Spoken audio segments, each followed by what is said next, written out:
കഴുതപ്പുറത്ത് യാത്ര ചെയ്യുന്ന നാസറുദ്ദീൻ മുല്ലയുടെ ഒരു കഥ കേട്ടിട്ടുണ്ടോ നിങ്ങൾ? അദ്ദേഹം കഴുതപ്പുറത്ത് ഇങ്ങനെ യാത്ര ചെയ്തുകൊണ്ടിരിക്കുകയാണ്. സ്വന്തം മകൻ കൂടെ ഇങ്ങനെ നടന്നുകൊണ്ടിരിക്കുന്നുണ്ട്.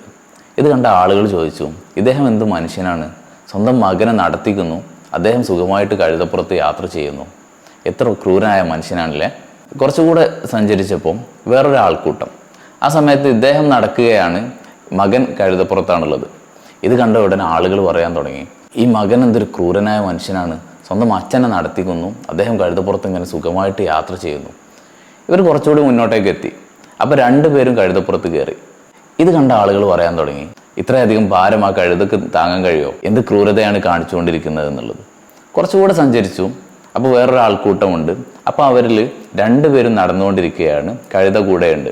അപ്പോൾ ആളുകൾ പറയാൻ തുടങ്ങി, എത്ര വിഡ്ഢികളായ മനുഷ്യരാണല്ലേ ഇവർ, സ്വന്തം കയ്യിൽ ഇത്ര നല്ലൊരു കഴുത ഉണ്ടായിട്ട് ഒരാൾ പോലും അതിൻ്റെ മുകളിൽ കയറുന്നില്ലല്ലോ എന്ന്. ശരിക്കും പറഞ്ഞാൽ നമ്മൾക്ക് ചുറ്റുമുള്ള ആളുകളുടെ സംസാരം ഇങ്ങനെയല്ലേ? പലപ്പോഴും നമ്മളെല്ലാം പല കാര്യങ്ങളിൽ നിന്നും പിന്തിരിയാനുള്ള കാരണം ഇത്തരത്തിലുള്ള ആളുകളുടെ സംസാരമാണ്. ശരിക്കും പറഞ്ഞാൽ ഇങ്ങനത്തെ കുത്തുവാക്കുകളെയും പായ്വാക്കുകളെയും ഇഗ്നോർ ചെയ്യുന്ന ആളുകളാണ് ലൈഫിൽ സക്സസ് ആവുന്നത് എന്നുള്ളതാണ്. അപ്പം നമ്മൾ ചെയ്യേണ്ടത് ഇത്തരത്തിലുള്ള ചുറ്റുവട്ടത്തിൽ നിന്ന് കേൾക്കുന്ന ഇത്തരം അപശബ്ദങ്ങൾ ഒഴിവാക്കിയിട്ട് നമ്മൾ ഫോക്കസ് ചെയ്തുകൊണ്ട് മുന്നേറാൻ നമുക്ക് സാധിച്ചാൽ തീർച്ചയായിട്ടും നമ്മുടെ സക്സസ് അവിടെയായിരിക്കും എന്നുള്ളതാണ്.